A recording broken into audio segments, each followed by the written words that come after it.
Welcome back to First Up. Our final segment focuses on our friends and good sound financial advice from the Unit Trust Corporation. We have Simone Downer, Investment Center Manager, and Nilma Campbell, Marketing Officer with the Unit Trust Corporation. Ladies, good morning. Good morning, Paul. As we say, we save the best for last. It's always a pleasure to be here. It's always a pleasure to have you. We're talking today about focusing on children, the future, and planning for vacation, and also through vacation, helping our children learning good financial habits. So let's start with Simone this morning. Simone, vacation, sometimes we take it for granted that we need to budget for vacation because, well, you know, kids are expensive. You have to plan activities. You have to plan being proactive with school. Yes. Sometimes set aside some extra lessons for them even during vacation to focus on the upcoming semester. How do we start dealing with this? Okay. And when do we start? Okay. As parents, we all know, we all have the kids, we know the cost. And it is never too early to start to plan for the vacation. Actually, it should be from the moment you finish one vacation, you start for the next vacation. Because in any sort of financial planning, we have several things we must look at. We must plan. We must make a budget and stick to that budget. We must set realistic timelines because, as we all know, whether you're vacationing locally or internationally, it's expensive. Gone are the days, I don't know if all of you all remember, but long ago, we didn't have camps to go to. When holidays came, it was the neighbor, it was the mommy, it was the daddy that was home. I am telling you, auntie, nene, and somebody. But now, camps are important, and camps are expensive. So you have to think about camps if you're looking at a local vacation. You have to think about back-to-school expenses, critical. Some children have to go to lessons during the whole vacation, and all of this adds up. It's expensive. And you can't just get up one morning and decide, well, listen, I'm going to do all of these things. Prudent financial planning dictates that you start from the moment one vacation is finished. Well, I'm glad you said that, and if I've learned nothing from you guys at UTC in the last 2 years, is that don't consider this a cost. This is an investment. Correct. And as an investment, you plan how you're going to invest and the benefits you want to see. So let's explore that, Nilma. That's right. Well, first of all, if I reiterate or add to what Simone would have shared, in planning for your vacation, as she said, you start from the moment one vacation ends. But even if you are caught off guard and you're not prepared as you would like to be, for example, recently I had to pay for lessons for my son. That's $1,200 for five subjects. He's now approaching 5th form. But you have to look at innovative ways to reduce your expenses. So if you are caught off guard, you look at how you can reduce some of your expenses during the vacation period. Sometimes you have children who may want to go to the mall. There are different things, different activities you may want to get yourself engaged in. But there are inexpensive ways to entertain your children. Even if you want to take them to the movies, Movie Town have their reduced price on Tuesdays. So that's one way you can get them to the movies and reduce your cost. You can go to the beach. You can, go driving, just fill up the gas tank and go driving. You can pack a lunch and don't buy stuff when you go out. Correct, yes. So there are ways to do that. How do we factor this in isolation or in terms of our overall annual budget or monthly budget? It has to be factored into your monthly budget. And as Simone would have said, you must stick to it. Sticking to your budget is critical because you often find yourself, in terms of what we call bad spend in Trinidad.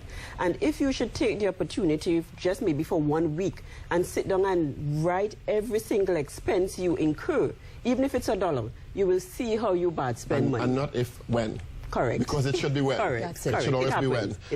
Good question just came from the control room. Sometimes us monthly paid people are very prejudiced and only talk about monthly paid people, but there are people who are paid weekly, fortnightly, sometimes, and sometimes I know some school lecturers get paid by the semester.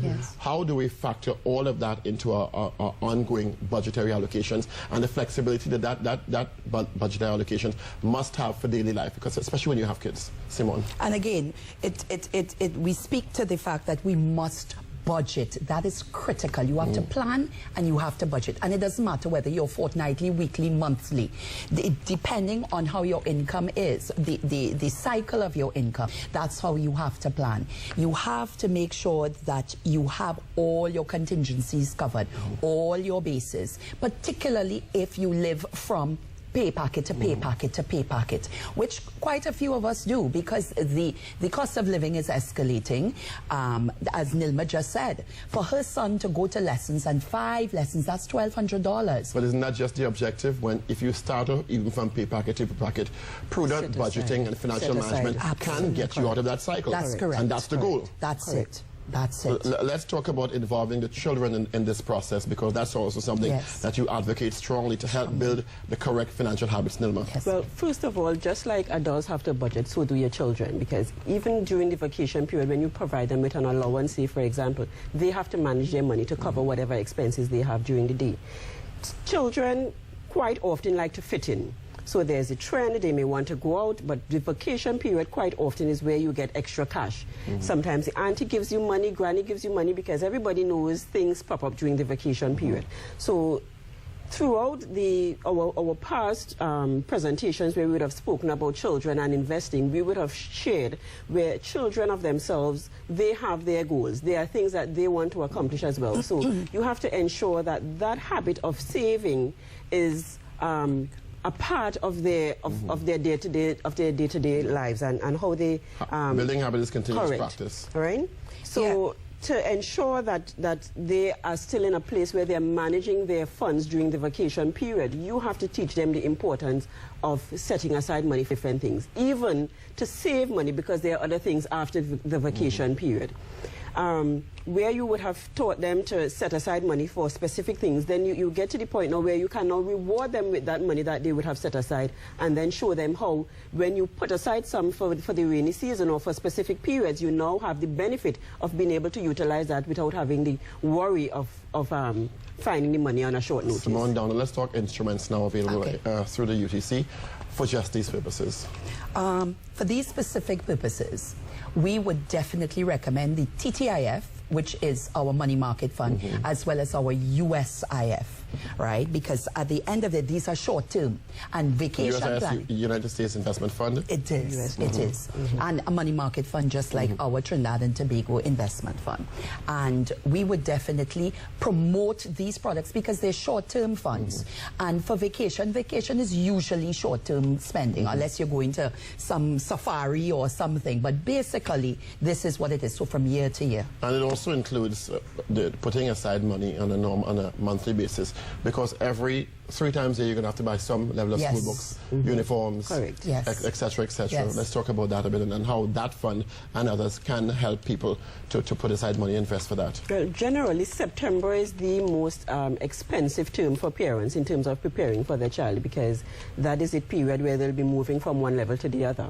So there's always that need for the additional funds during the September term.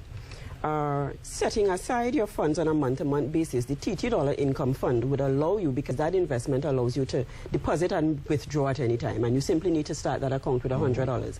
Apart from that, the account has, in terms of flexibility, there's a TT Dollar Visa Election Card, as well as the USN for parents who may have children studying abroad, and that too you start with $100 US. So if you, and then we know even today for vacation or otherwise studies, example, you have people who have the challenge of accessing US funds, but they can have the US Dollar Income Fund if the child is studying abroad to be able to deal with their expenses at the beginning of the semester, say, for example. Which is a bigger investment than primary or secondary school.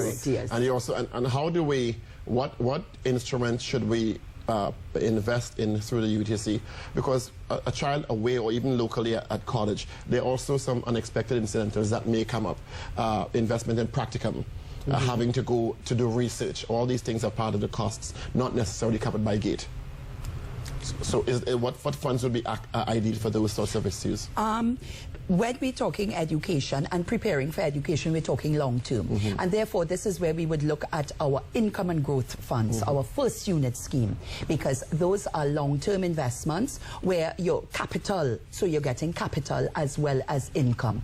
And that helps to build the bucket, prepare the pot for when the kids are ready to go off to school and it is not covered by gate for those who plan to study outside of the region. Finally and quickly, how transferable are these initial funds to other funds if we don't use up all the money in that and we don't just want to spend it wildly and evolve it into possibly another type of investment moving on? If you, let's say for example, if you're looking at the $30 income fund and you have amassed a great value of investment or in terms of returns there, and you want to now move some of that into your medium-term investments, say for example, which Simone would have alluded to in the growth and income fund, you can simply transfer your funds. It's a matter of coming inside the form and you transfer your funds. Ladies, thanks for being with us. Always a great chatting with you, Simone Downer and Nilma Campbell. More information at ttutc.com.